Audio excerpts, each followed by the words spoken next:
What happens when a man who built the very technology keeping an airline alive is told he does not belong in the seat he paid? For imagine boarding a flight, sitting in first class, only to be asked to move, not because of a mistake, but because someone decided you weren't worthy enough to stay. This is not just about a seat on a plane. It is about dignity stolen in plain sight, about silence from those who should have spoken, and about the explosive power of truth when it finally breaks free. Dr. Adrian Holt, a calm but unyielding CEO, faced humiliation at 30,000 feet. But what no one on that flight knew was that Adrian held the fate of the airline in his hands. Within hours, a viral video, a $580 million deal, and the legacy of his late mother would collide, igniting a reckoning the industry could not escape. Will silence protect the guilty, or will truth demand justice? Stay with us, because this story is not just about what happened on Flight 618. It's about what happens when power, prejudice, and patience meet in the sky. Before we begin, don't forget to like, share, and subscribe to our channel, so you never miss these powerful stories.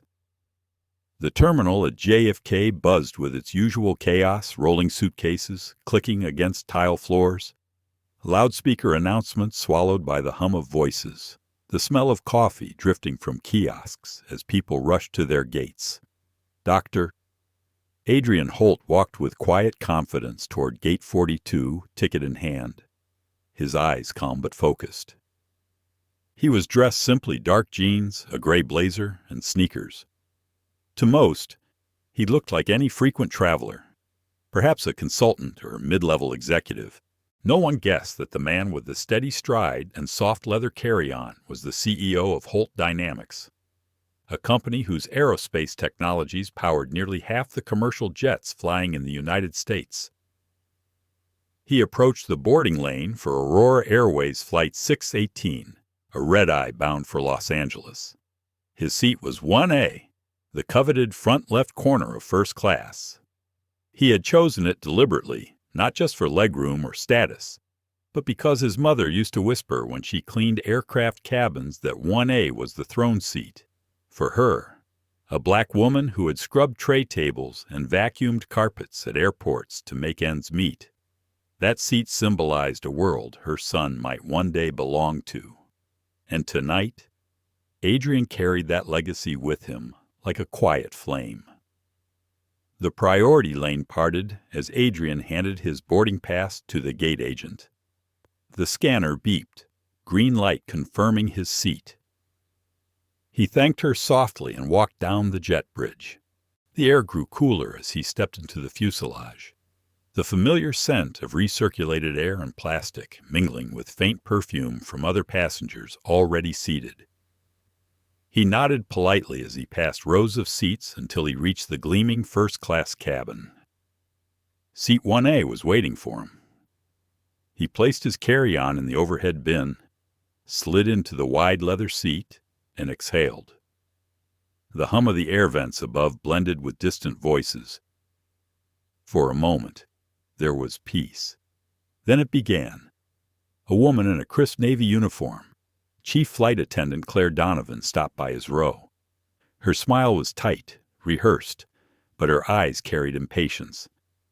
"Sir, I'm going to have to ask you to move," she said quietly, leaning slightly so nearby passengers wouldn't overhear. Adrian looked up, confused. "Excuse me." "Seat 1A," she clarified. "It's reserved for one of our Diamond Elite members. We'll need you to relocate to another seat in the cabin." The words landed like a slap. Adrian straightened slowly, his heartbeat steady but firm. He kept his voice level. "I believe you're mistaken. My boarding pass is for 1A. Claire's smile did not soften. "Yes, but Mr. Victor Langley has boarded. He's a very important passenger and a long-standing member of our elite program. We'll make sure you're comfortable in an alternate seat." Across the aisle, Adrian noticed him a tall, broad-shouldered white man in an expensive navy suit, already speaking loudly into his phone. Victor Langley. He carried himself with the arrogance of someone who had never been told no. When Claire caught his eye, he smirked and raised his champagne glass in a mock toast. Adrian's jaw tightened. The leather beneath his fingertips felt suddenly cold. He thought of his mother, Marian Holt, scrubbing floors until her knuckles cracked, whispering to her young son, "One day, you'll sit in 1A. He had earned this seat, paid for it. But more than that, it was a symbol of her sacrifices. For a fleeting moment, he considered resisting openly, raising his voice, calling attention to the injustice. But a voice inside him whispered, "Not yet. Don't let them paint you as angry. Control the narrative. Choose the battlefield." He closed his notebook on the tray table. Its cover was worn leather, edges softened by years of use. Inside were his thoughts, sketches, fragments of memory. He slid it into his carry-on. Then he looked up at Claire. "I paid for this seat," he said, calm, each word measured. Her eyes flickered. "I understand, sir, but sometimes we make accommodations for our highest-tier members. I'll be happy to offer you seat 2C instead. It's just one row back." Silence stretched between them. Other passengers watched without watching, their eyes darting away. Phones angled awkwardly. No one spoke. No one challenged.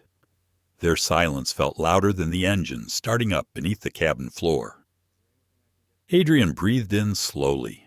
His mind ran through possibilities: protest now and risk being escorted off, or comply and build his case in silence. His instinct for strategy, the same instinct that had built a multi-billion-dollar company from scratch, told him patience was the sharper weapon. With deliberate calm, he rose from 1A. The leather creaked as he stood, lifting his carry-on.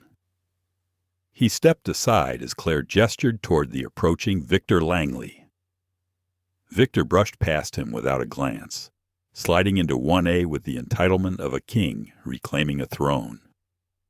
"Much better," Victor muttered, adjusting his tie as though Adrian had simply been a placeholder. Adrian turned, walked to seat 2C, and sat down. The humiliation cut deep, but he kept his face impassive. Inside, a storm brewed. He had not surrendered, only repositioned.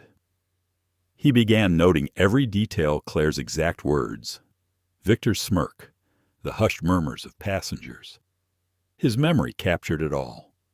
He placed his hands on his knees, eyes forward. The hum of the cabin swelled, boarding announcements echoing faintly from the cockpit. He could almost hear his mother's voice. "Adrian, dignity is not what they give you. It's what you carry when they try to take it away." The seatbelt sign dinged overhead.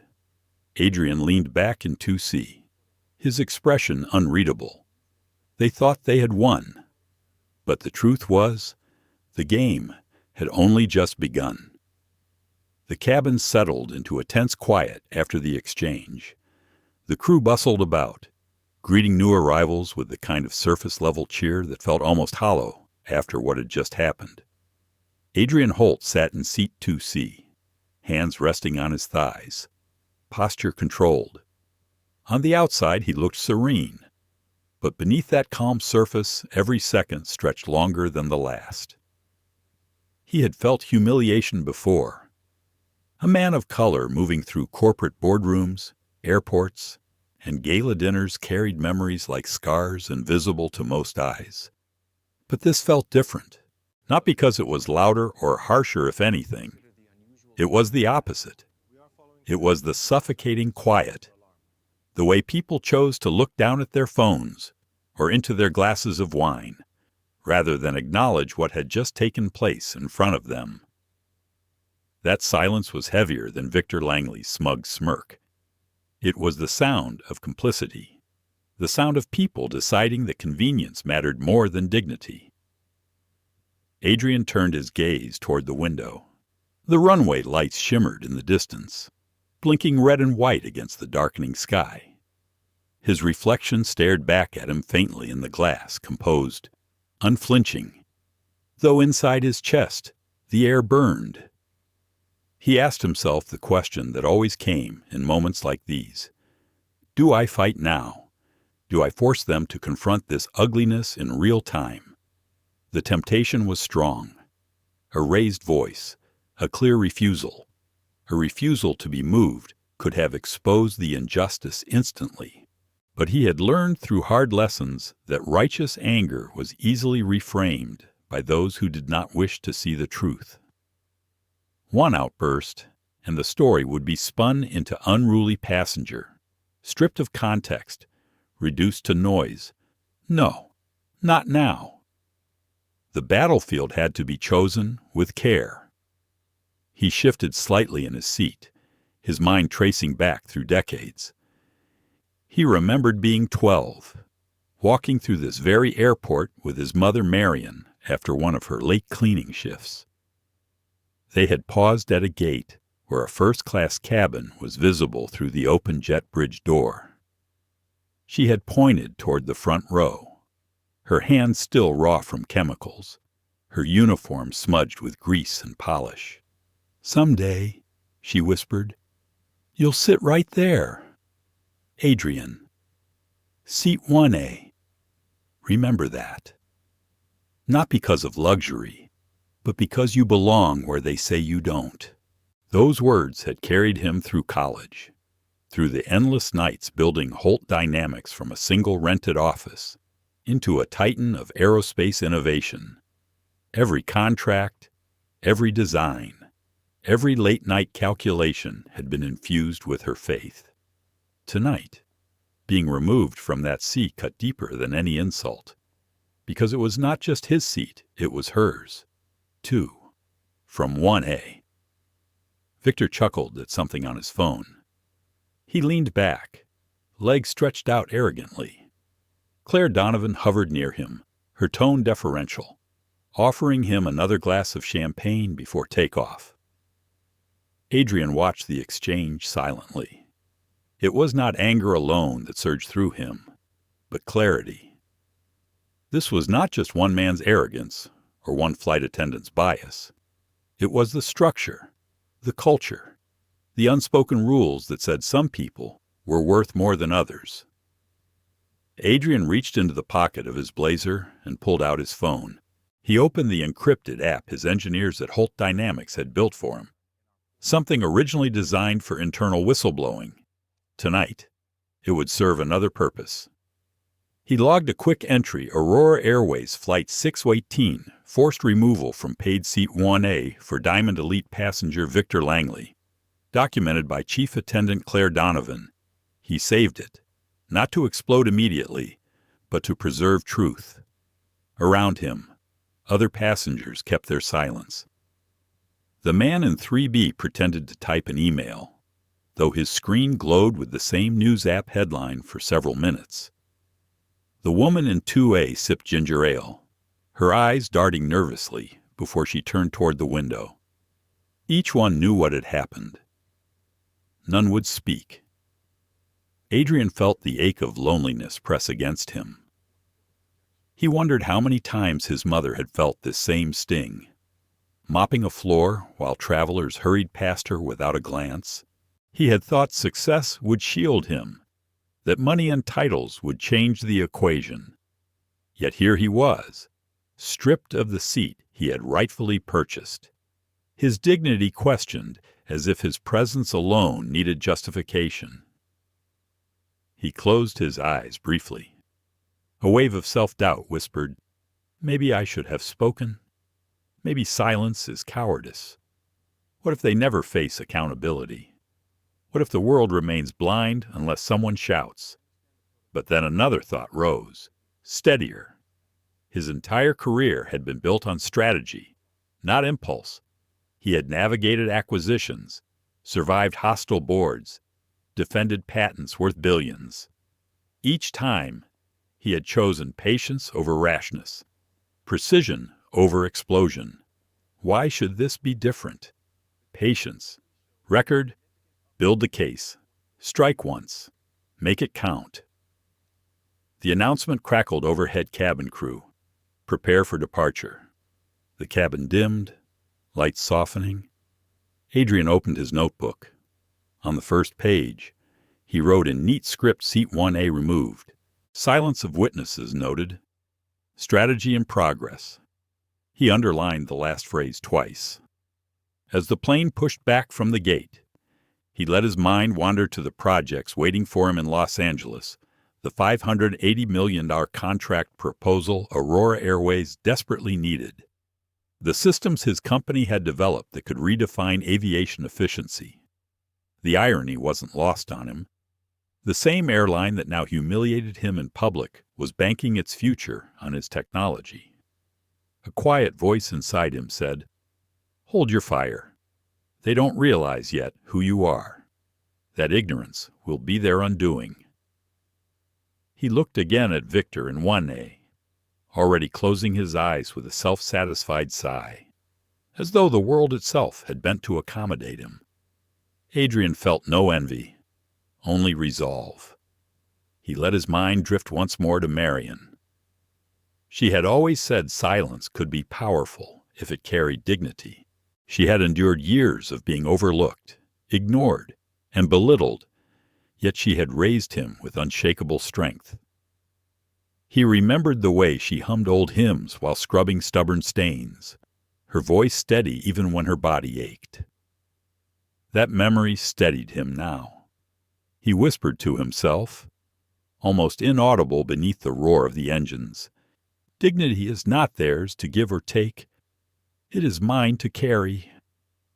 The plane accelerated, engines thundering, lifting off the runway into the night sky. Passengers leaned back, pressed by the force of takeoff. Adrian's chest rose and fell steadily. The city lights below blurred into constellations, and with them came a renewed clarity. This wasn't over, not by a long shot. He would let the silence play out for now. Let the world pretend nothing had happened. But his silence was not surrender. It was the sharpening of a blade, the drawing of breath before a storm, and when the time came, he would reveal the truth so fully, so undeniably, that not even the silence of 100 passengers could bury it. The plane leveled at cruising altitude, the soft ding of the seatbelt sign releasing passengers into a fragile calm. Flight attendants moved through the aisles with carts, pouring drinks and arranging meals as though nothing unusual had occurred. But for Adrian Holt, every detail of the cabin carried weight. He noted the subtle glances passengers gave him, the way silence lingered like an uninvited guest. He pressed his fingertips against the armrest, his breathing slow, his body outwardly relaxed. Inside, his thoughts circled like caged hawks. He had endured the sting of being displaced, endured the quiet complicity of strangers, and chosen patience. But the story was still unfolding. From the front of the cabin, the curtain parted. A tall man in a crisp uniform emerged, his cap tucked under his arm. Captain Douglas Mercer, commander of Flight 618, stepped into the aisle with practiced authority. His shoulders were squared, his eyes scanning the cabin in measured sweeps. Passengers straightened instinctively, as though his presence demanded order. Adrian's chest tightened when their eyes met. He knew that face, years ago, during a turbulent season in the aerospace industry. Mercer had been a junior pilot in a fleet struggling to stay afloat. His airline had needed advanced fuel systems to meet federal regulations or risk collapse. Holt Dynamics had provided the technology, Adrian's technology, at a cost so low it had practically been charity. Mercer had shaken his hand once at a press event, his gratitude clear. And yet here he was, walking down the aisle as the arbiter of convenience over justice. "Dr. Holt," Mercer said softly, stopping beside seat 2C. His voice carried the kind of false gentleness that tried to cloak authority. "I wanted to check in. I understand there was a seating issue." Adrian studied him, his expression composed. "Issue is one word for it." Mercer's jaw flexed. "I'm sure the crew was simply following protocol. Mr. Langley is a long-time Diamond Elite. Accommodations are sometimes made." Adrian tilted his head, his eyes steady. Accommodations. Interesting choice of word. I paid for 1A. It was not a courtesy seat, and yet I was removed. Mercer shifted uncomfortably, his gaze flickering toward Victor, who lounged smugly in 1A, swirling his champagne. "Look," the captain said, lowering his voice. "The priority here is to maintain a smooth operation. We don't want escalation or disruption. Everyone just wants to get to Los Angeles without incident." Without incident? The phrase cut deep, as though Adrian's very presence was the potential incident, as though dignity was secondary to a tidy logbook. Adrian leaned back slightly, his tone measured, almost casual. "So, you chose convenience over fairness." Mercer's eyes hardened. "I chose to keep this flight running on time." For a moment, the two men locked eyes. Adrian saw the calculation there, the subtle fear of headlines, the desire to avoid paperwork and questions from corporate. It was the same choice he had seen too many leaders make: keep the machine moving, even if it crushed those caught beneath its wheels. Memories stirred again, unwelcome. He was back in his early career, standing outside a boardroom where his designs were being discussed by men who never once looked him in the eye. They had praised the innovation while dismissing the innovator. He remembered the sting of those days, and he recognized it now in Mercer's expression, a refusal to see the man in front of him. Adrian's voice dropped, quiet but steady. "You remember Holt Dynamics? Captain Mercer. The company that kept your airline in the air when regulators were ready to ground you." Mercer stiffened. His lips pressed into a thin line. "Of course. Then you know exactly who I am. And still, you stand here telling me smooth operations matter more than justice." A ripple of awareness passed through the cabin. A few nearby passengers shifted uncomfortably. Sophia Morales in 3C glanced up from her phone, eyes wide, sensing the weight of the moment.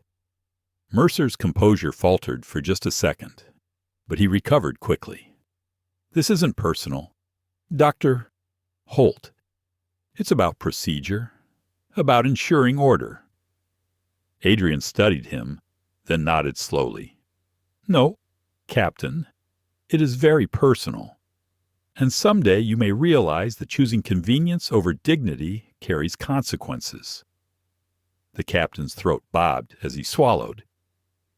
He adjusted his cap under his arm, then offered a stiff nod before retreating toward the cockpit. The curtain swished shut behind him. Adrian sat motionless for a long time, his hands folded in his lap. Outwardly calm, inwardly burning, that exchange had confirmed what he already knew. The rot was not just in one flight attendant's bias, not just in Victor Langley's entitlement. It was woven into the very fabric of the system, upheld by those who claimed neutrality. Neutrality, Adrian thought, was simply complicity in disguise. He looked toward Sophia in 3C. She met his eyes briefly, then glanced away, nervous but resolute, her phone angled just slightly as though still recording. He wondered if her footage had captured Mercer's words, the captain's choice laid bare for anyone to hear. Perhaps there was hope in that. Perhaps the silence of most could be pierced by the courage of one. Adrian closed his eyes briefly, steadying his breath. The drone of the engines filled his ears, a low, steady rumble. He pictured his mother again, Marian Holt, wiping sweat from her brow as she scrubbed aisles late at night. He remembered how she used to tell him that life would test his patience more than his strength. Tonight, the test was clear. The temptation to call out, to stand, to demand immediate justice, it pulsed in his chest. But strategy whispered louder. Every injustice was fuel. Every word Mercer had spoken, every smirk from Victor, every look of avoidance from passengers, it all became evidence, a thread in the tapestry of a larger reckoning. He reached into his pocket and tapped a quick note into his encrypted app. Entry: Captain Douglas Mercer acknowledged removal from Seat 1A, framed as procedure and smooth operations. Direct quote: I chose to keep this flight running on time. He saved it. Another brick in the wall of truth he was building. Around him, the cabin lights dimmed for evening service. Trays clicked into place. Cutlery clinked softly. Victor's laughter carried faintly from 1A, grating against Adrian's ears. He tuned it out. Instead, he focused on the notebook resting in his lap. He opened it to a fresh page and wrote, The system revealed itself tonight, not through screams, but through silence. He underlined the last word 3 times. As the plane sped westward into the dark, Adrian stared out the window. Below, cities twinkled like constellations scattered across the earth. Above, the stars hung silent, indifferent witnesses. He whispered to himself, his voice barely louder than breath. You can choose silence. You can choose convenience. But you cannot escape the truth when it comes knocking. And he knew, with absolute certainty, the truth was already on its way. The cabin grew quieter as meal trays were cleared away. A few passengers slipped into restless half-sleep, their bodies shifting against the wide seats, the low hum of engines lulling them into uneasy dreams. Adrian Holt, however, was wide awake. He sat in 2C, posture steady, notebook balanced on his lap. The thin pen between his fingers tapped slowly, each beat echoing the weight of his thoughts. The sting of humiliation lingered. Sharper now, the Captain Mercer's words replayed in his mind. Smooth operations, procedure, neutrality, the language of excuses. He had spent decades hearing those words in boardrooms, whispered in different tones, but always carrying the same meaning: not now, not you, not here. His eyes drifted again to Seat 1A. Victor Langley reclined with the careless ease of a man who assumed the world bent to his whims. His eyes were closed, but his smirk lingered even in sleep, as though claiming the seat had confirmed his place at the top of some invisible hierarchy. Claire Donovan passed by occasionally, adjusting his blanket or checking his glass. Every gesture toward him carried deference. Adrian turned away, unwilling to feed the anger. He looked instead at the window. Outside, the sky stretched black and endless, stars sharp against the velvet night. The vastness reminded him of the nights he had spent as a boy lying on the hood of his mother's old car, staring up at constellations while she worked the late shift at the airport. Those stars had whispered possibility to him. They had told him there was more than concrete floors and chemical burns on his mother's hands. He remembered Marian Holt vividly now. She had been a woman of small frame, but immense strength. Her laughter a bright bell, even on the hardest days. She would come home in the early hours of the morning, uniform damp from cleaning fluids, sneakers soaked from mopping floors. Yet she always carried stories to tell him, Stories about travelers she had overheard, about faraway places she dreamed of but never reached. She used to tuck him into bed with the scent of bleach still on her skin, humming softly as she reminded him that dignity was not measured by what others gave you, but by what you chose to carry. Adrian lifted the scarf he kept folded in his carry-on. It was faded now, frayed at the edges, but still smelled faintly of her lavender soap. She had worn it every winter, pulling it close around her neck as she trudged to late-night shifts. After she passed, he carried it as a reminder, her legacy stitched into fabric. Tonight, in this cabin, it felt heavier than ever. He closed his eyes and let the memories flow. The nights she had come home exhausted, but still cooked him a meal. The way she shielded him from every insult, every sideways glance, telling him his worth was not up for negotiation. The tears she never let him see, but he sometimes heard through the thin walls of their apartment. She had endured so much so that he could aim higher. And here he was, sitting in 2C, watching his rightful seat stolen with the same indifference the world had once shown her. The turbulence shook the plane suddenly, trays rattling, passengers stirring. Adrian gripped the armrests lightly, his body steady. The shudder of the aircraft mirrored the shudder within him. He felt the old anger rise, anger for his mother, for himself, for every time silence had been chosen over truth. He breathed deeply, steadying himself. He was not the boy who once hid behind his mother's legs when security officers eyed them suspiciously. He was not the young engineer dismissed by investors who couldn't see past his skin. He was a man who had built an empire from nothing, who had contracts worth hundreds of millions in play, who had the power to alter the trajectory of this airline with a single decision. He was not powerless. Still, the battle between impulse and strategy raged inside him. The impulse screamed, "Stand up, demand your seat, shame them now." But strategy whispered, "Not yet. Collect every piece. Let them reveal themselves fully. When you act so decisively they cannot recover." He thought of his father, a man he barely knew, who had left when Adrian was young. His absence had forced Marian to be both parents, carrying burdens no one should bear alone. Adrian had once promised himself that he would never run from conflict the way his father had. Yet here he sat, choosing silence. Was this a betrayal of that promise? The doubt gnawed at him. He leaned back, closing his eyes, letting the rhythm of the engines drown his uncertainty. In the quiet, he remembered something Marian used to say when exhaustion threatened to break her. Sometimes, Adrian, strength is not in shouting the loudest. It is in waiting until the world has no choice but to hear you. He opened his eyes, steady once more. She was right.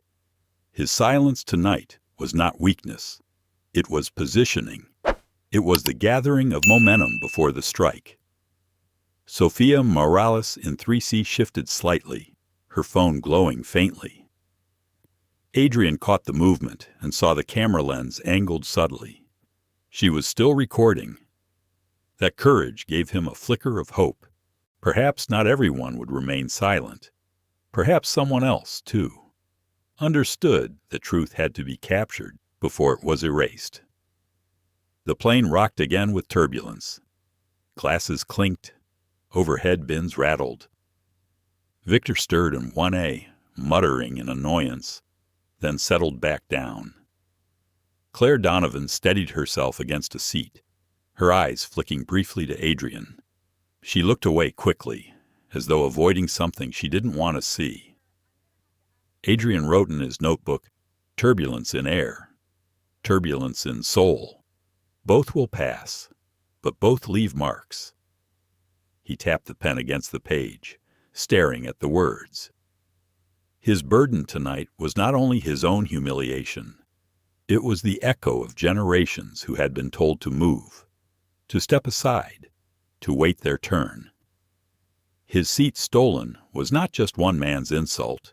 It was a mirror of his mother's life, of every quiet injustice endured in silence. Yet he also felt the weight of responsibility. He was not just a victim of this moment. He was a man with influence, with power, with the means to expose what had happened. That burden pressed on him harder than humiliation. He carried not just his mother's dreams, but the unspoken expectations of all who would see his story. If he failed to respond with wisdom, he risked letting their hopes down. He looked once more at the scarf, touching the worn fabric lightly.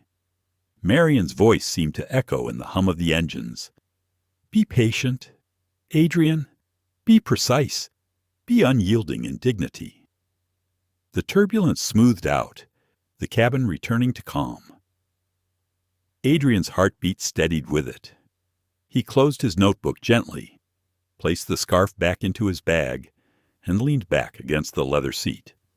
His mind was a storm, but his face was composed. Victor Langley still occupied 1A.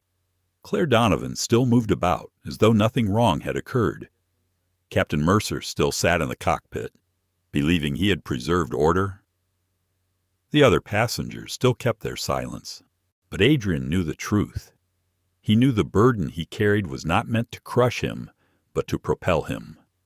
And when the time came, when the evidence was undeniable and the silence could no longer hold, his response would not be a ripple. It would be a tidal wave. For now, he rested in the darkened cabin, eyes half closed, letting memory and strategy weave together. The night stretched ahead, heavy with meaning, and in that heavy silence, Adrian Holt prepared himself for what was to come.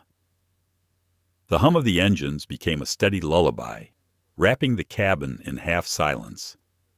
Most passengers had settled into a rhythm of drowsy television shows on glowing seat backs, the rustle of blankets, or the quiet murmur of conversations that drifted like smoke and disappeared. But Adrian Holt was not resting. His eyes were open, sharp, fixed not on the in-flight map or the stars outside the window, but on the invisible patterns of the game that had just been set in motion. In his lap rested the small leather notebook that had carried him through decades of battles, both personal and professional. Tonight, its pages filled with fragments of strategy. He had written down Claire Donovan's words, Victor Langley's smug expression, Captain Mercer's careful excuses.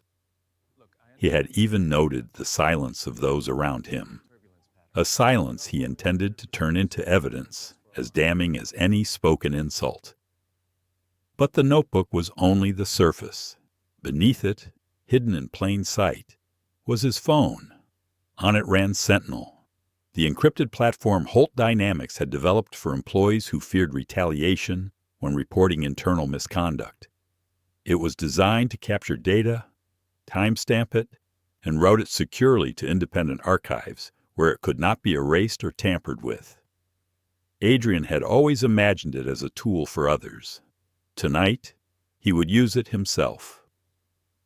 He slid his finger across the screen, careful to shield it from nearby eyes. A recording activated, capturing audio discreetly, feeding it directly into cloud servers he controlled. He tagged the file Aurora Airways Flight 618 seat displacement, discriminatory action. Each word carried weight. Each entry was a seed planted, one that could grow into a forest too thick for anyone to cut down. He hesitated for a moment, staring at the screen. A wave of doubt washed over him. Was he overreacting? Was this too small an insult to mobilize such tools? A quiet voice in his mind asked if his mother would see this as strength or pettiness. But then he remembered her face, the lines etched deep from years of labor, the quiet way she accepted indignities because survival demanded it. She had carried burdens so that he would not have to. No, this was not pettiness. This was honoring her. The flight attendants moved past him again, their cart squeaking faintly. Claire's eyes brushed over him, then quickly away. He wondered if she felt guilt, or if the structure of her role had hardened her against doubt. He scribbled another line into his notebook. Complicity thrives in systems where guilt is optional. The turbulence from earlier had subsided, leaving a strange stillness in its wake. Adrian's mind sharpened in that stillness. He began mapping scenarios in his head the way he once mapped aerospace systems, inputs, outputs, failures, redundancies. If he released evidence immediately, the story would make headlines by the time they landed in Los Angeles. But a quick burst of outrage could be managed, spun by corporate public relations, buried in the cycle of 1,000 other stories. No, the plan needed precision. He imagined it like the slow buildup of pressure in a jet engine. The components had to align perfectly, each gear locking into place, until the release was unstoppable. His evidence, Sophia's recording, perhaps even testimonies from other passengers who could not deny what they saw. These would become the gears. The pressure would build until Aurora Airways could not contain it. He leaned back slightly, closing his eyes but not to rest. His thoughts drifted to the $580 million contract proposal sitting on the table between Holt Dynamics and Aurora's executive board. They had begged for his technology, the efficiency of his systems. The safety enhancements regulators were practically demanding. Without his engines, Aurora would fall behind its rivals within a year. They knew it. He knew it. What they didn't know, at least not yet, was that their treatment of him tonight would determine whether that deal lived or died. The irony almost made him smile. They had taken his seat to appease a self-important passenger, blind to the fact that the man they had displaced was the one holding their future in his hands. They thought they had chosen convenience. In truth, they had chosen destruction. Sophia shifted again in 3C. Her phone glowed, her fingers moving quickly. Adrian caught glimpses of her determined expression. She was younger than he had first assumed, maybe mid-20s, her eyes carrying both nerves and resolve. He wondered if she knew the risk she was taking, quietly recording what she saw. For her, it might mean a viral video, a moment of outrage online. For him, it meant something much bigger. He made a mental note to thank her when the time was right. Witnesses mattered. They transformed private humiliation into public record. The cabin lights dimmed further as the crew prepared passengers for the long stretch of night. Adrian leaned his head back against the seat, letting the quiet settle around him. But even in that quiet, his mind kept moving. Strategy unfolded like a chessboard. Each piece had a place. Each move carried consequences. He tapped another entry into Sentinel's strategic leverage Aurora contract. Condition for continuation. Systemic reform and accountability. Termination clause possible within 72 hours. He saved the note and locked the screen. His pulse slowed. With every step he took, with every word logged, the burden felt lighter. Not because the injustice was erased, but because he had transformed it into momentum. The doubt returned briefly, whispering again. What if silence backfired? What if passengers misremembered? What if recordings were dismissed? What if the world looked away? As it so often did, he felt his chest tighten with the weight of those questions. He saw his mother's face again, imagined her telling him that sometimes the world does look away. Sometimes justice does not come. But then he remembered the other half of her lesson. She had said, "If the world will not see you, make yourself undeniable." That was the essence of the plan. He would not simply demand his seat back. He would make the entire system answer for why it was taken in the first place. Victor stirred again in 1A, yawning loudly, his arrogance radiating even in sleep. Adrian studied him for a moment, then looked away. Victor was not the true opponent. He was only a symbol, a pawn that revealed the deeper sickness in the system. The real battle would be with those who upheld the system, who hid behind policy and procedure while allowing injustice to flourish. Adrian opened his notebook once more. His handwriting was steady as he wrote, "Plan do not fight for seat. Fight for system. Make it structural." He stared at the words for a long time, letting them anchor him. This was bigger than him, bigger than Victor, bigger even than the humiliation of tonight. It was about creating a reckoning that could not be ignored. The engines hummed steadily, their rhythm soothing now, almost like a heartbeat. Adrian leaned back, eyes open, watching the faint glow of the emergency exit lights along the aisle. He imagined the moment ahead when silence would shatter, when truth would burst into daylight. For now, his plan remained hidden, like the engines beneath the wings, unseen but essential, waiting for the precise moment to unleash their power. He touched the scarf tucked in his bag once more. "For you, Marian," he whispered. His mother's spirit felt close, as though she sat beside him in 2C, reminding him that dignity could not be stolen, only delayed. The plan was in motion, and when it revealed itself, it would not be a protest. It would be a power move calculated, undeniable, irreversible. The cabin lights were dim now, casting everything in a twilight glow. A few overhead reading lamps glimmered like small spotlights across the rows, highlighting scattered faces. Most passengers had surrendered to sleep, their bodies reclined, headphones slipping askew, mouths parted in exhaustion. The smell of reheated dinners lingered faintly in the air, mingling with the sterile scent of the aircraft itself. Adrian Holt had not closed his eyes once. His mind moved like an engine at full throttle, relentless, refusing to rest. Yet tonight, he was not alone in his vigilance. From the corner of his eye, he noticed movement in 3C. Sophia Morales sat upright, her phone clutched in her hands, the screen angled low against her lap, the faint blue glow reflected off her determined face.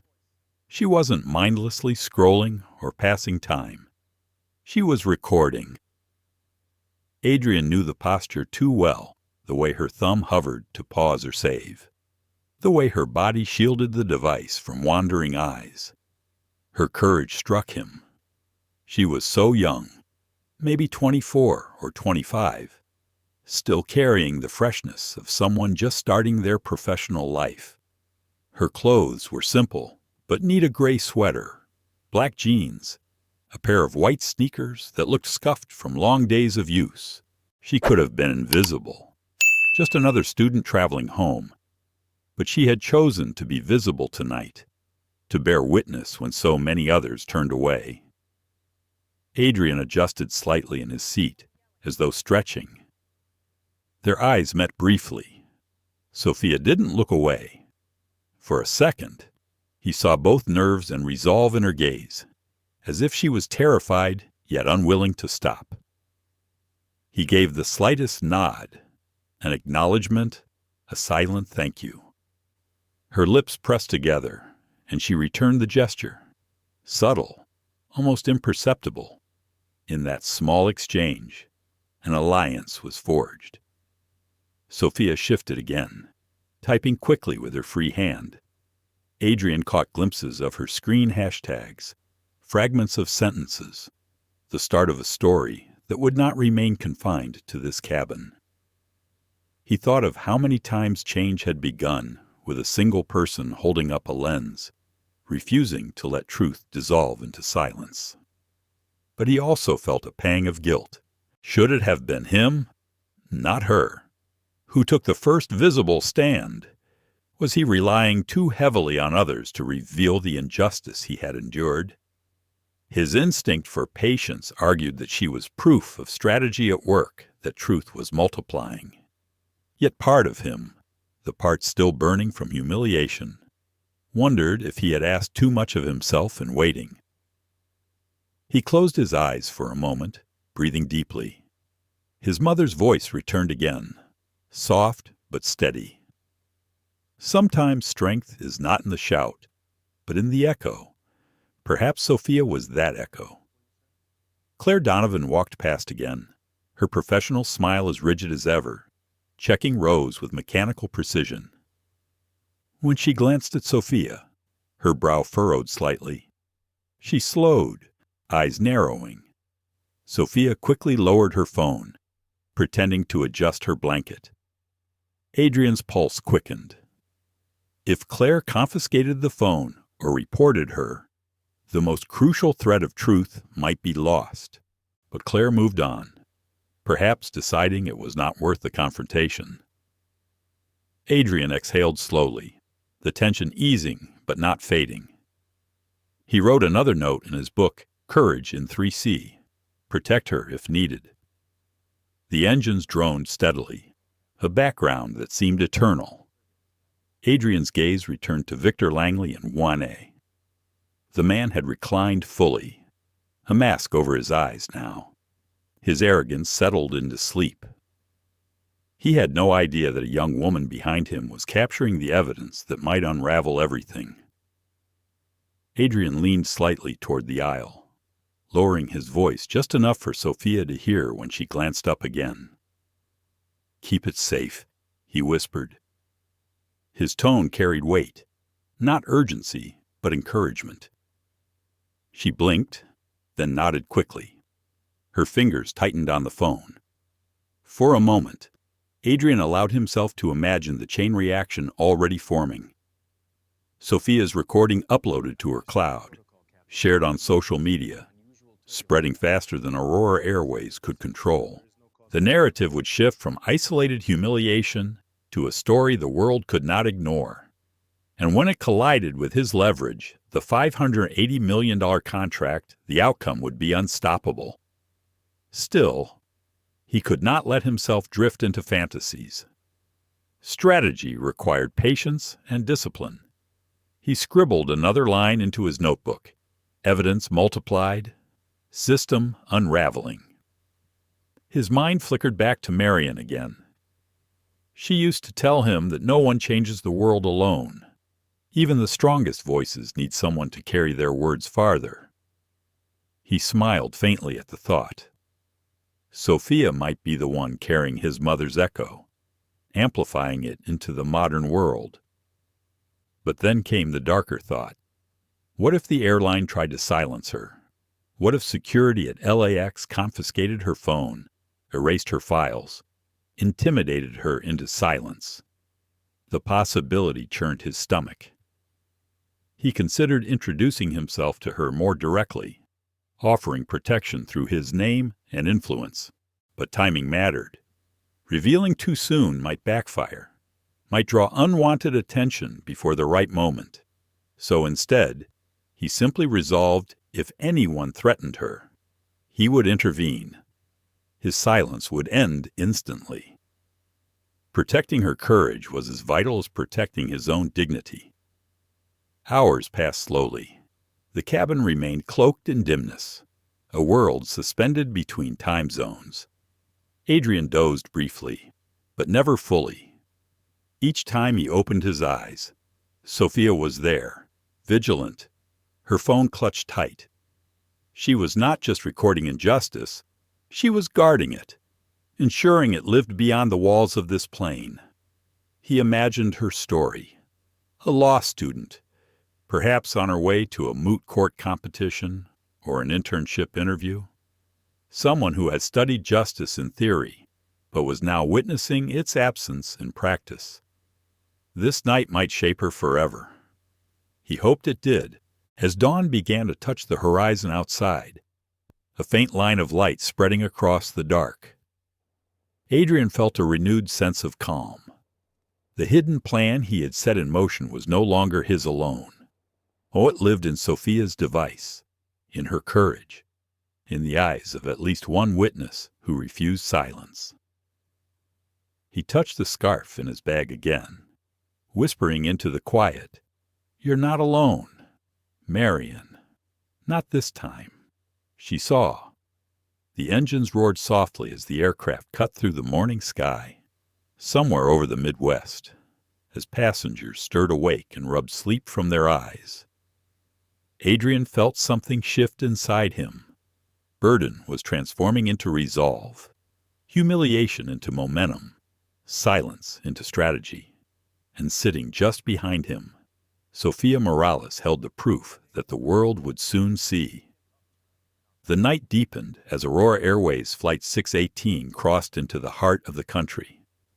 Most of the cabin surrendered to fatigue, but the stillness felt like something heavier than sleep.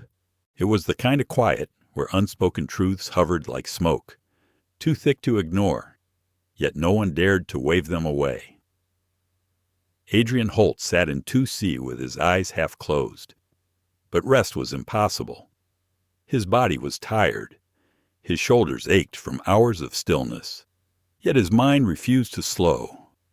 The hum of the engines was steady, constant, like a reminder that forward motion could exist even when one felt trapped.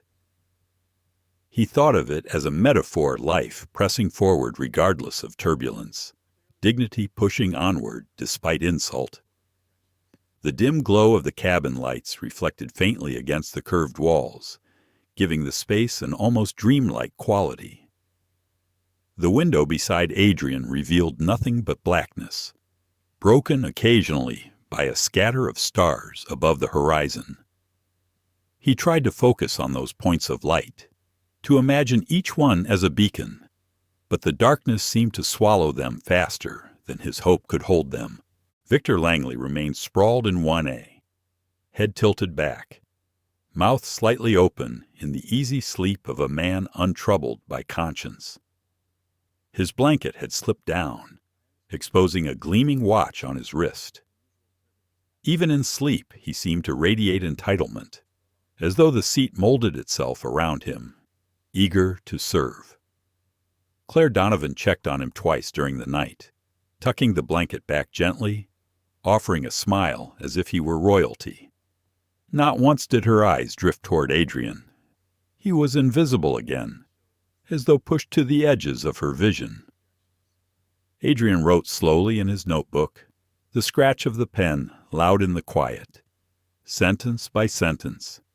He turned the night into record, Victor's arrogance, Claire's attentions, the silence of fellow passengers, all of it preserved in ink. Each word steadied him, gave form to his anger, transformed it into something sharper than raw emotion. But still, the shadows pressed on him. He felt the weight of isolation more acutely now than earlier in the evening. Patience, he reminded himself. Patience has teeth if you let it. Yet in the dimness, a part of him longed to break his silence, to stand and speak so clearly that no one could pretend any more. His eyes drifted to Sophia Morales in 3C. She had fallen asleep at last, her phone resting in her lap, screen dark but evidence safe. Her presence comforted him. At least one witness had refused to hide. He imagined her video as a spark waiting for oxygen, ready to ignite. He owed her a measure of his resolve. The turbulence returned, gentler this time, a slow rocking that made glasses tremble. Adrian closed his notebook and placed it carefully in the seat pocket. He folded his hands together, lowering his head as if in quiet prayer. Inside, the storm of thought continued. He remembered the first contract negotiation of his career, sitting across from executives who smiled politely but asked questions that revealed their disbelief. "Are you sure these numbers are correct?" Did your team verify this data? They never asked his white peers those questions. He had swallowed his frustration then, gathered every receipt, every equation, every proof, until even their doubts had no ground left to stand on. That night felt the same. He was again proving his right to sit in the seat he had earned. The plane shuddered slightly, pulling him back to the present. He glanced again at Victor, who stirred and mumbled something incoherent. Adrian could almost laugh at the absurdity of it. A man sleeping peacefully in a stolen seat while the one truly holding the airline's future sat behind him, awake and planning. The irony was cruel, but also strangely empowering. Victor could keep the illusion for now.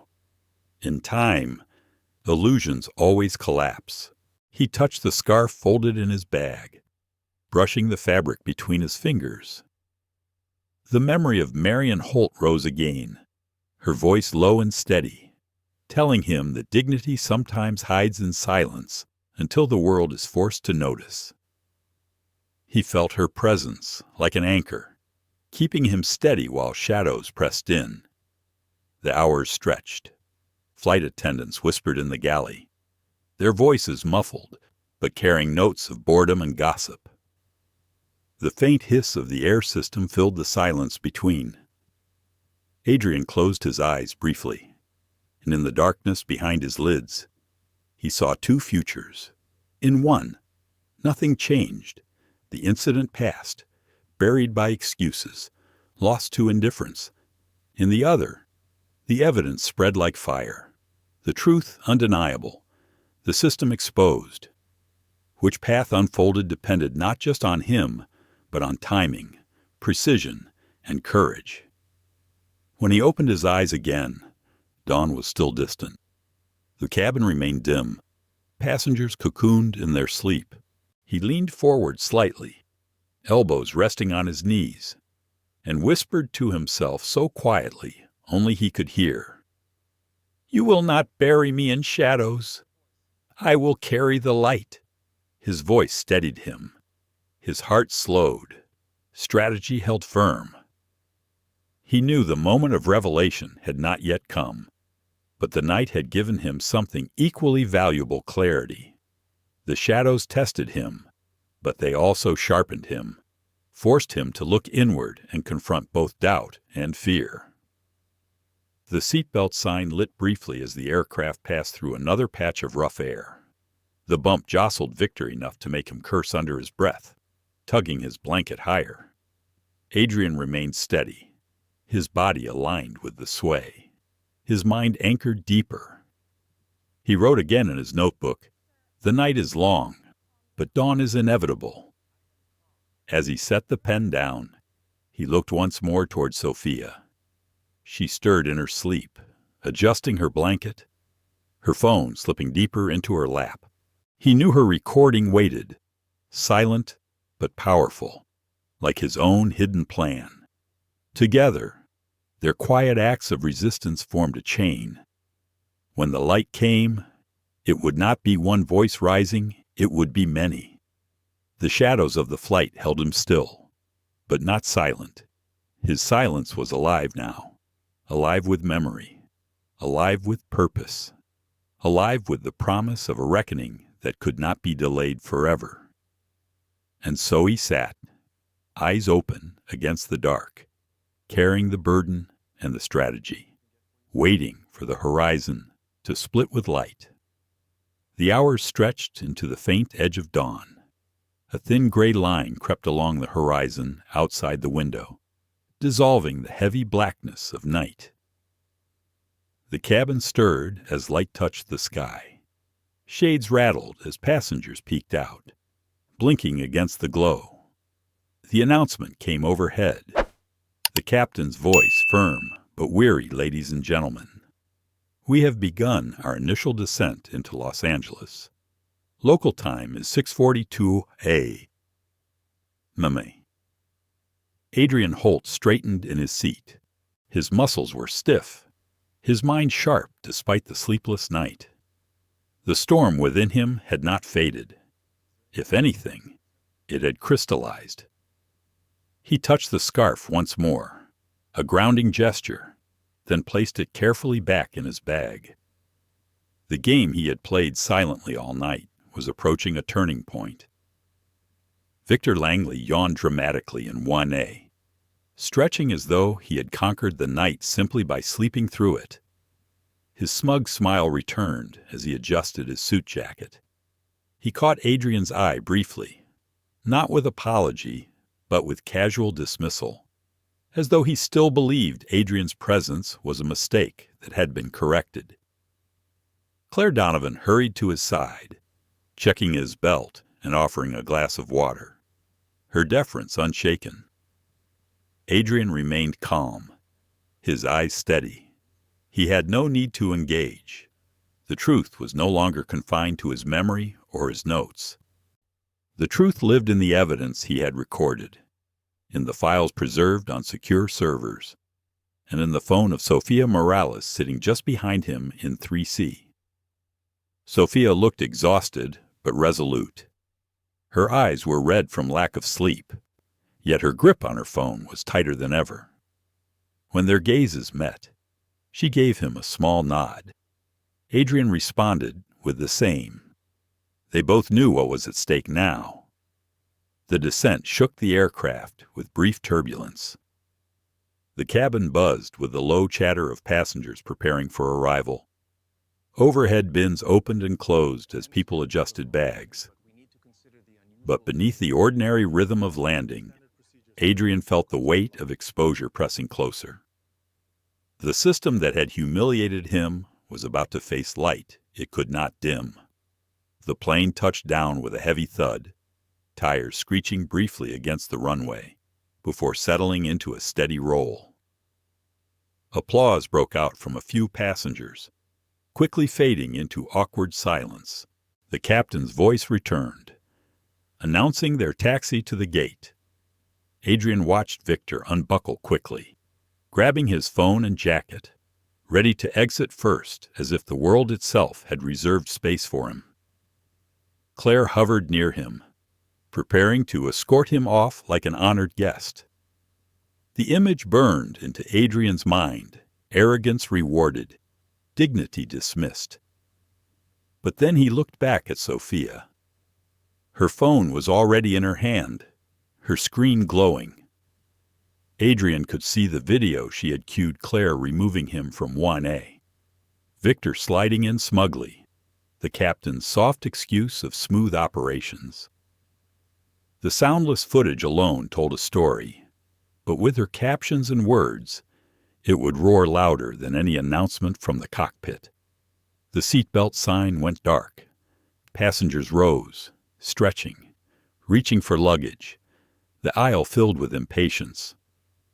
Victor moved forward, Claire at his side, both oblivious to the storm brewing just a few rows behind them. Adrian did not rush. He waited, his notebook still in his hand, his phone tucked into his pocket with Sentinel files secured. He watched Sophia angle her phone discreetly, uploading even as the crowd jostled. The small progress bar on her screen advanced, percentage by percentage. Each tick forward was another nail in the coffin of silence. As the door opened and passengers began filing out, murmurs started among those who had watched quietly during the flight. A woman in 2A whispered to her husband, her voice tinged with guilt. The man in 3B kept glancing at Adrian, his mouth opening as if to speak, then closing again. Their silence was cracking, not broken yet, but fragile. Adrian finally stood, his movements deliberate. He retrieved his bag from the overhead bin and adjusted the strap across his shoulder. His presence drew brief looks from nearby passengers, some curious, some ashamed. He offered no words, only a calm expression that revealed nothing of the fire inside him. As he stepped into the aisle, Sophia leaned closer. Her voice was low, urgent. "It's live." Adrian met her eyes. Good. The two words carried weight, an acknowledgment of a shared mission. He walked forward, the line slowly advancing toward the exit. Victor had already disappeared into the jet bridge, Claire following with her polished smile. Adrian imagined them stepping into LAX, believing the world still bent in their favor. They did not yet realize that the ground beneath them had shifted. When Adrian emerged into the terminal, his phone buzzed. A notification from Sentinel appeared, confirming multiple uploads archived securely. Another buzz came almost immediately after social media alerts. His name tagged in posts he had not written. His image captured by passengers who had recognized him as more than just another traveler. Sophia's video was already spreading, her caption sharp and direct. Black CEO removed from his paid first-class seat, so a white frequent flyer could take it. Aurora Airways Flight 618. Watch the silence. Adrian stopped briefly in the terminal, scanning the growing crowd of passengers dispersing to baggage claim and connecting flights. He stood tall, his blazer slightly rumpled from the long journey, but his presence undeniable. He was no longer just a passenger displaced. He was a man about to turn humiliation into revelation. The world outside had begun to stir. Journalists would see the video within the hour. Corporate executives at Aurora would be waking up to messages they couldn't ignore.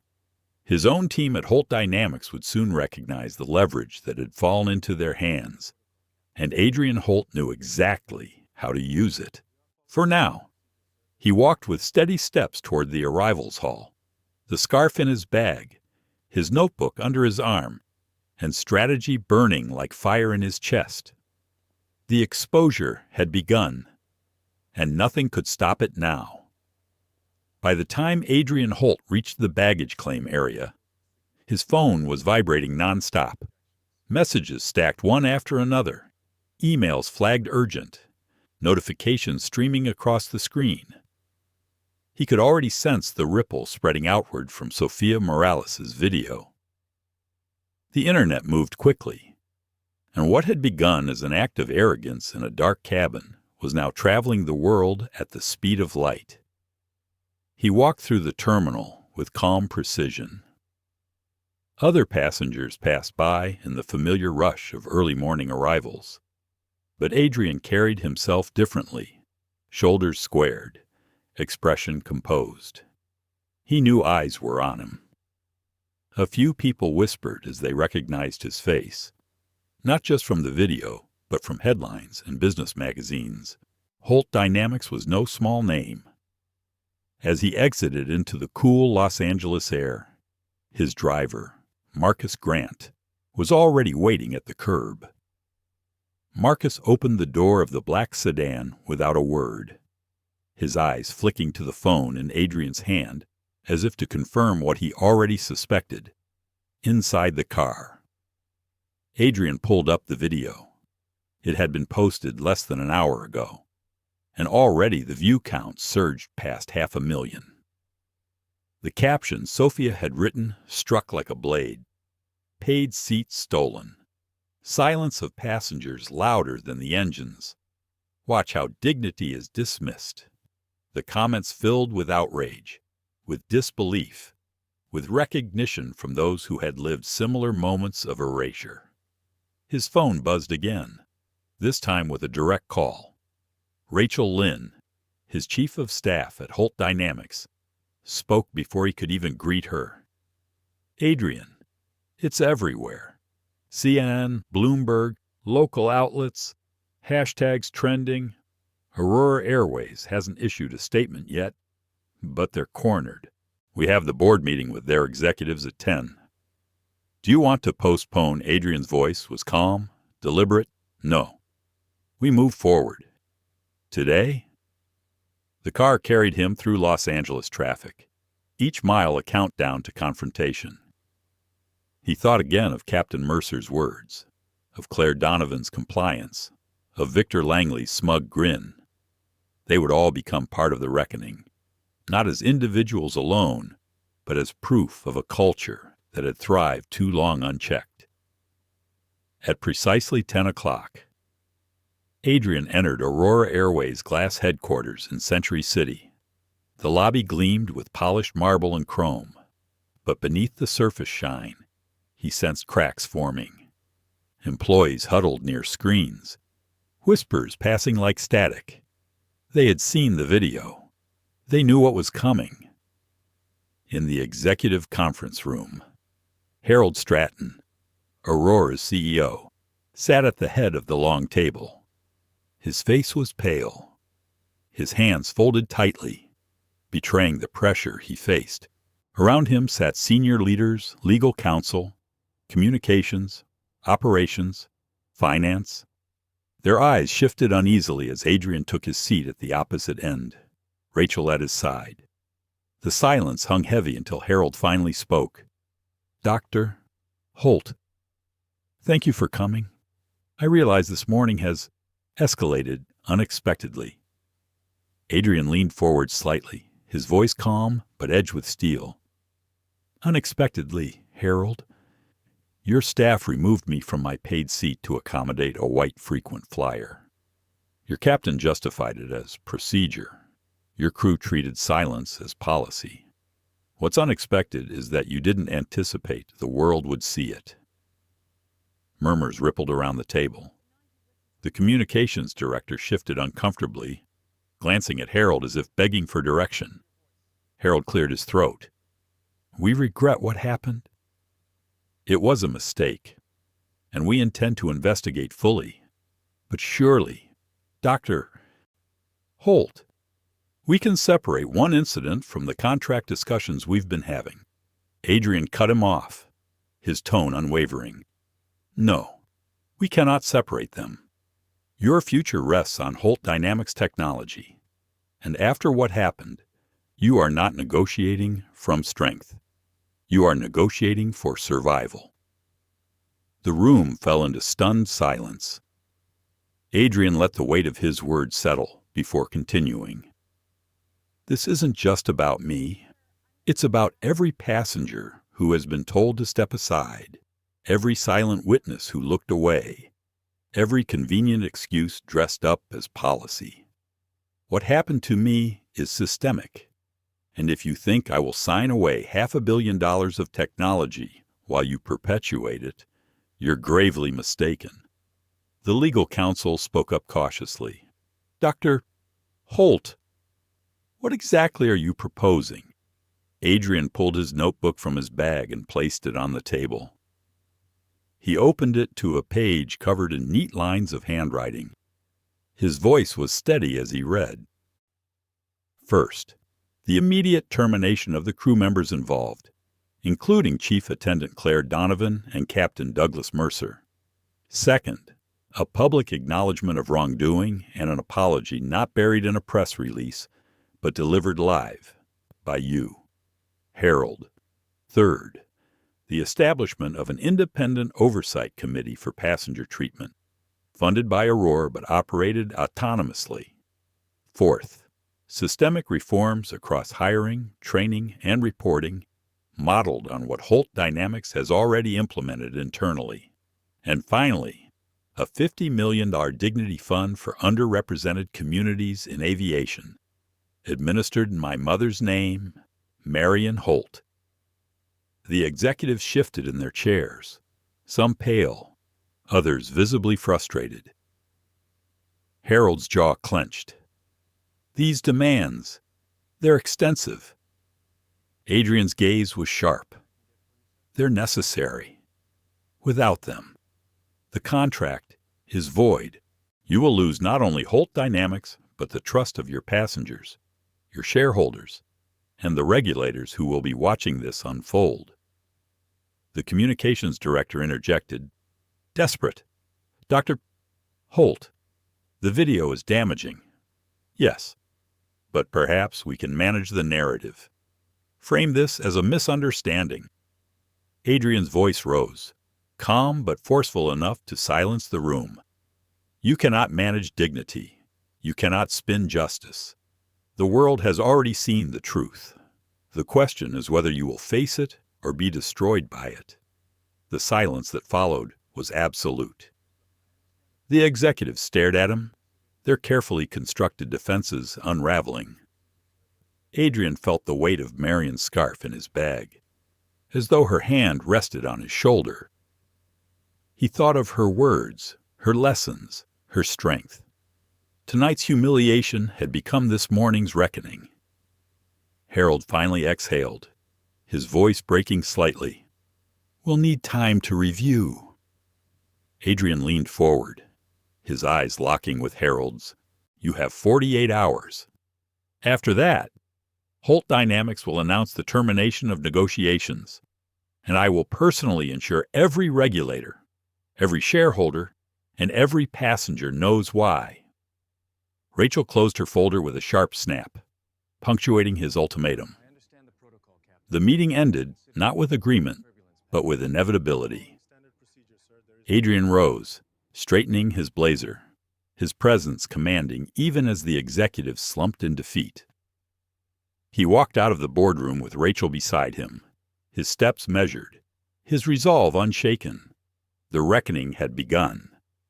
Aurora Airways had 48 hours to decide whether to face the truth or collapse under the weight of it.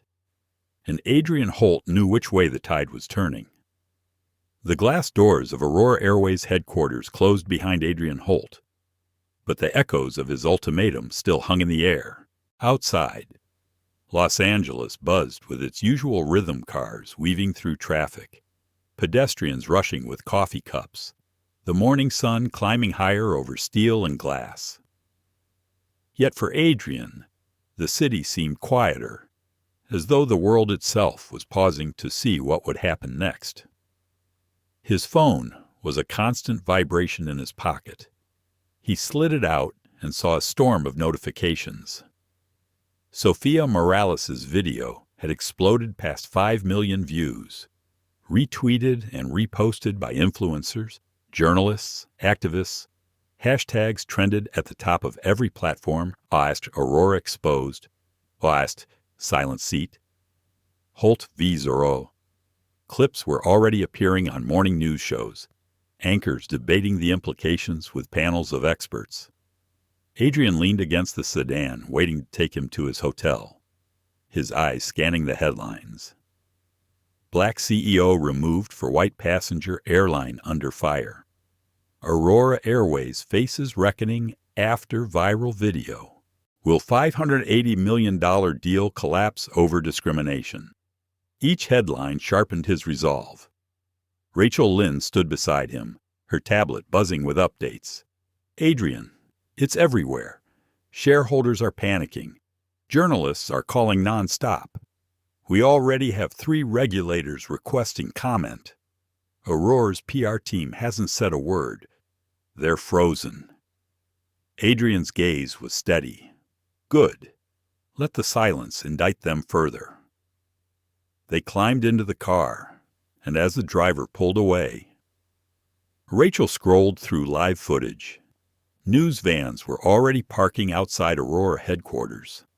Reporters clustered on the sidewalks, waiting for executives who would no doubt try to slip out the back entrances. Adrian almost smiled. There was no back entrance for truth.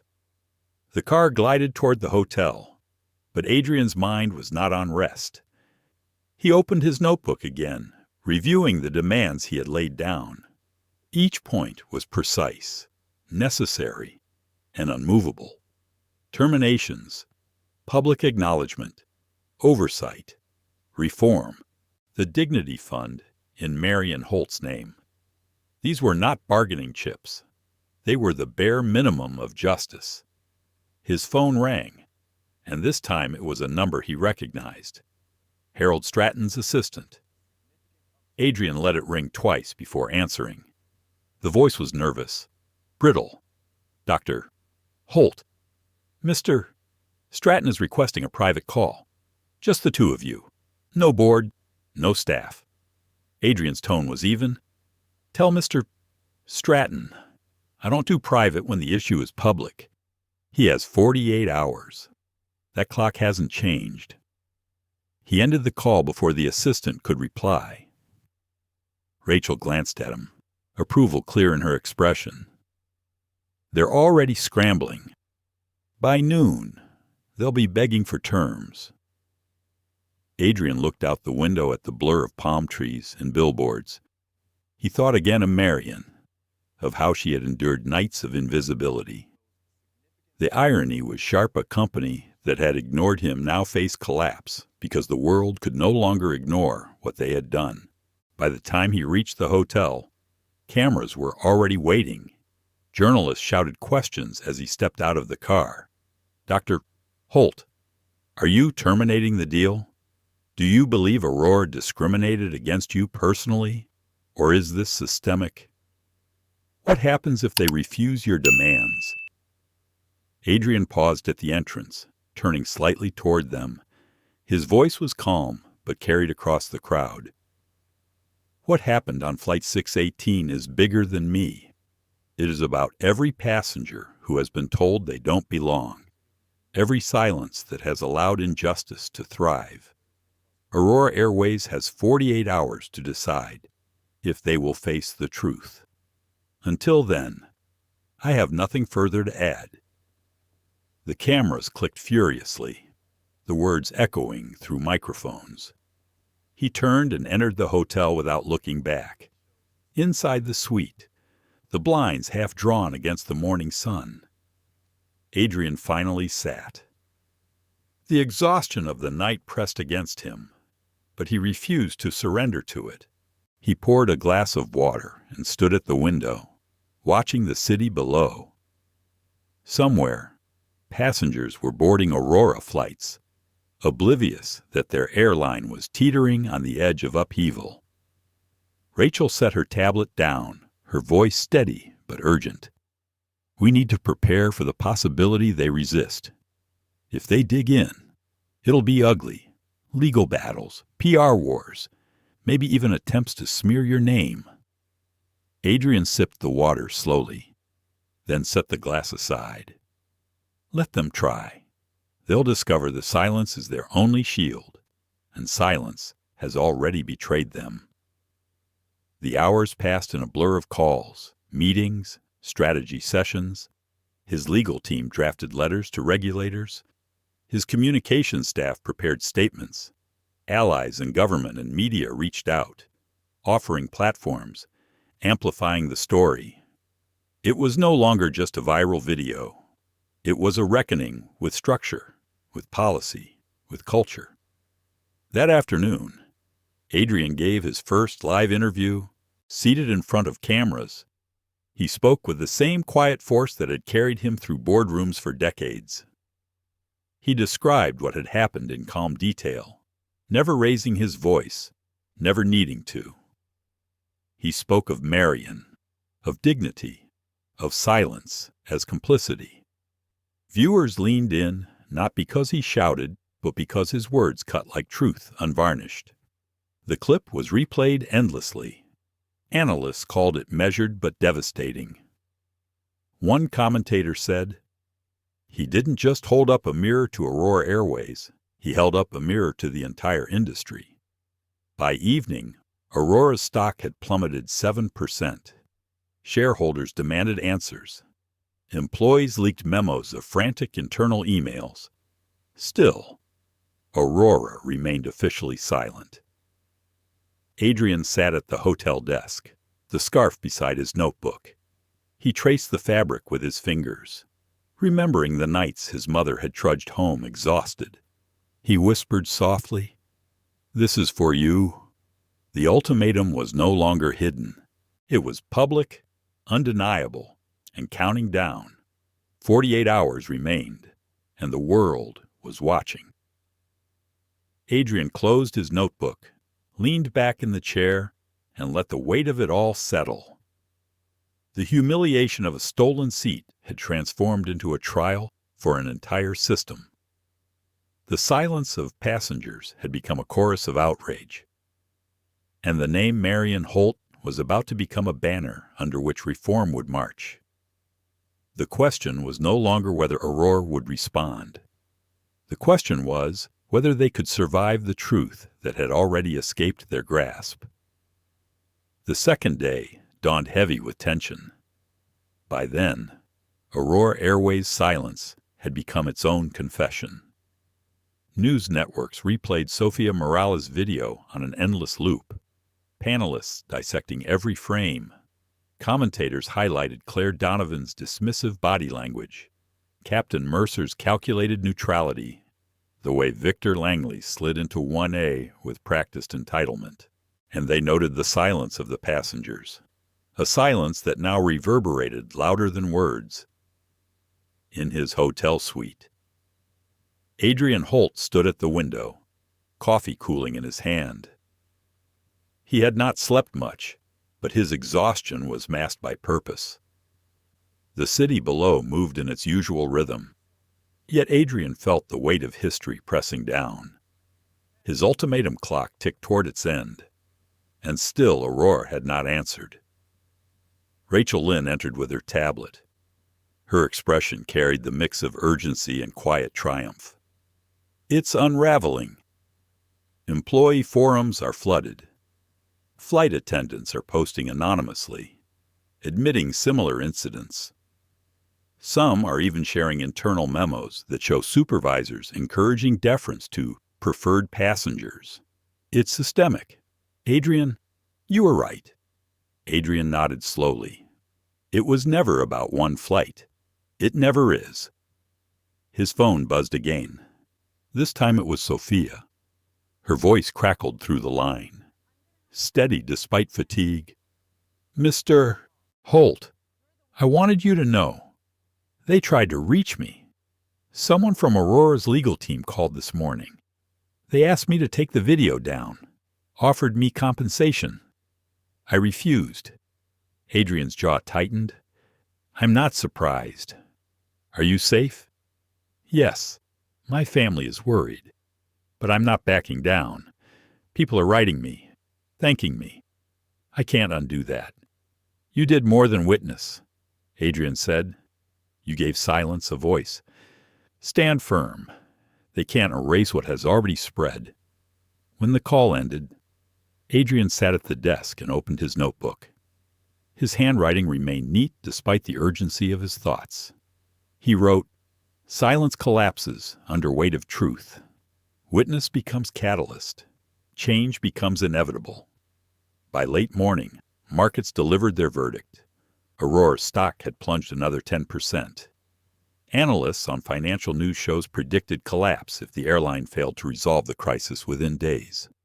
Regulators confirmed inquiries were underway. Shareholders demanded an emergency meeting. The silence that had once served as shield was now a weapon turned inward, cutting deeper with every passing hour. Finally, just before noon, Harold Stratton stepped into the spotlight. Cameras flashed as he appeared at a hastily arranged press conference in Aurora's headquarters. His tie was crooked, his voice tight. Aurora Airways deeply regrets the incident on Flight 618. We recognize the pain caused and are committed to conducting a thorough review. The words were met with immediate scorn. Reporters shouted questions.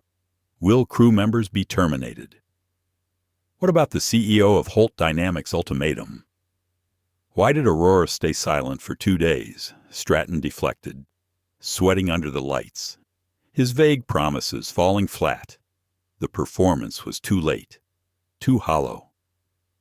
Adrian watched the conference on a live feed, his expression unreadable. When it ended, Rachel turned to him. That wasn't an answer.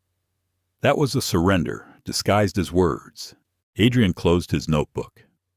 Then we moved to the next phase. That afternoon, he sat for another interview, this time on national primetime.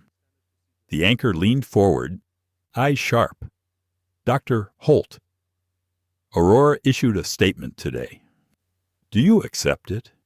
Adrian's voice was calm, but carried the weight of finality. A statement is not accountability. A press conference is not reform.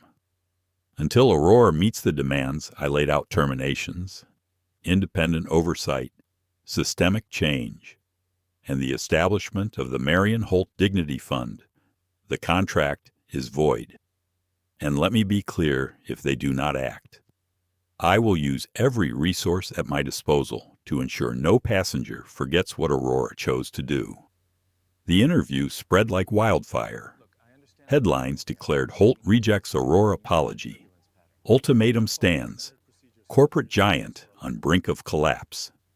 Meanwhile, inside Aurora's boardroom, panic reigned. Directors argued over options. Some urged compliance. Others clung to denial. But all recognized that Adrian's words carried more weight than their CEO's. Employees leaked details of the meeting to reporters, further eroding trust. By evening, the silence broke from within. Dozens of Aurora employees signed an open letter, demanding the resignation of Harold Stratton and supporting Adrian's calls for reform.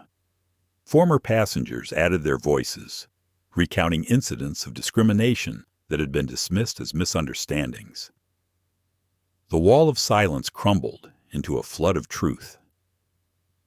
Adrian sat in the hotel suite as the letters rolled in, reading each account with a heavy heart. He underlined one sentence from a former flight attendant's testimony. We were told to smile for those who looked like privilege and question those who did not.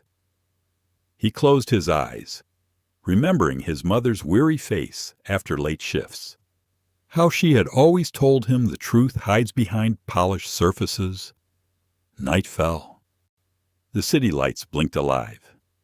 Adrian stood once more at the window, the scarf draped over his hand. His reflection stared back at him, steady and unyielding. He whispered to Marian as though she were there beside him. The silence is breaking. Mama, they finally hear. As he turned from the glass, Rachel entered with fresh news. The board has called another emergency meeting. Shareholders are threatening to strip Stratton of authority. Regulators are circling. Adrian, this is the collapse. He nodded slowly, the burden shifting into certainty. The system that had humiliated him at 30,000 feet was now unraveling under the weight of its own silence. And soon, the world would see not just a viral video, but a blueprint for change. The collapse of silence was no longer coming. It had arrived. The 48 hours ended with Aurora Airways on its knees. The board of directors had forced Harold Stratton to resign at dawn. His photograph, once displayed in the lobby as the proud face of leadership, was quietly removed. Employees whispered about the swiftness of his fall, about how silence had not protected him but destroyed him. By mid-morning, Adrian Holt was escorted into the same glass conference room where he had delivered his ultimatum. This time, the atmosphere was different.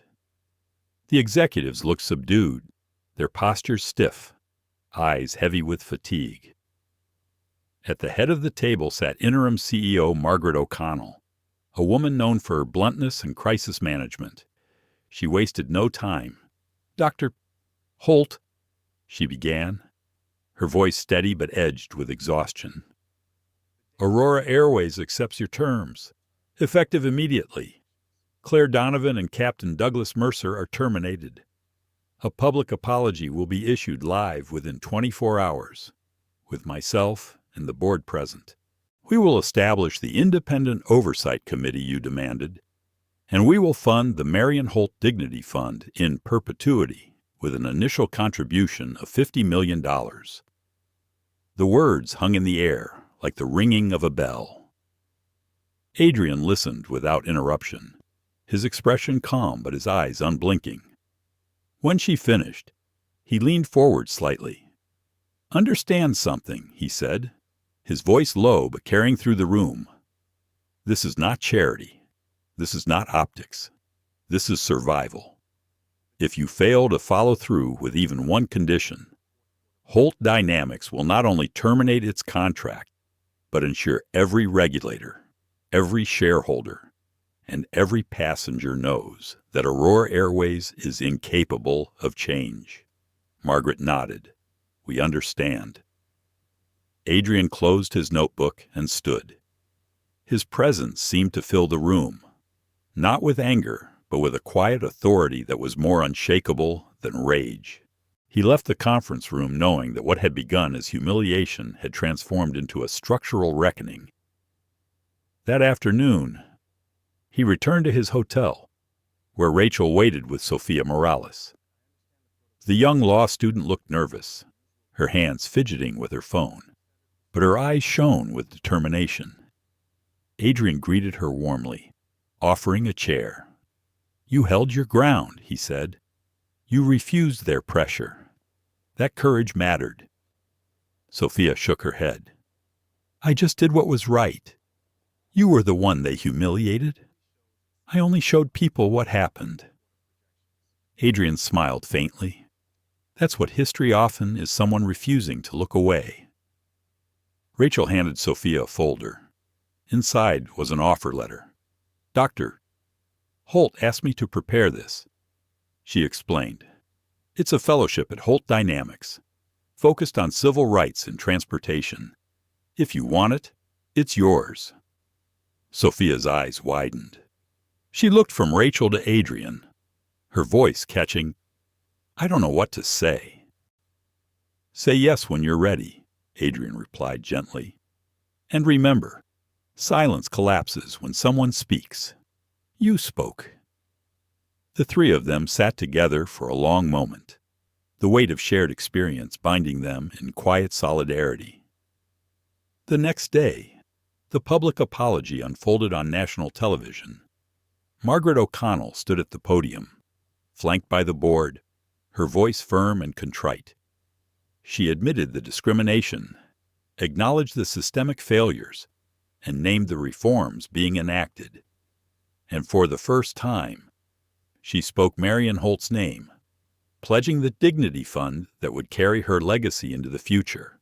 Across the country, viewers watched with a mixture of outrage, vindication, and hope. Commentators noted how rare it was for a corporation to admit fault so directly. Some dismissed it as survival strategy, but many recognized it as a turning point. Adrian did not watch from a boardroom or hotel suite.